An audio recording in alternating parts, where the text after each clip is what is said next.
संत कबीरदास जी रोज सत्संग किया करते और दूर दराज से लोग उनकी बात सुनने आते।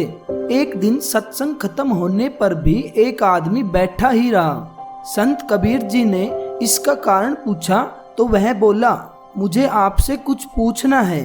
आदमी ने कहा, मैं गृहस्थ हूँ, घर में सभी लोगों से मेरा झगड़ा होता रहता है।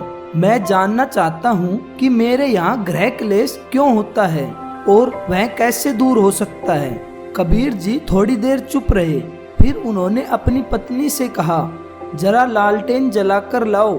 कबीर जी की पत्नी लालटेन जलाकर ले आई।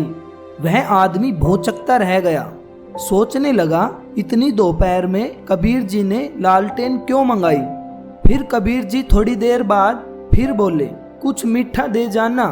इस बार उनकी पत्नी मीठे के बजाय नमकीन देकर चली गई। उस आदमी ने सोचा कि यह तो शायद पागलों का घर है, मीठे के बदले नमकीन, दिन में लालटेन। वह बोला, कबीर जी मैं चलता हूँ। कबीर जी ने पूछा, आपको अपनी समस्या का समाधान मिल गया या अभी कुछ संशय बाकी है? वह व्यक्ति बोला, मेरी समझ में कुछ नहीं आया।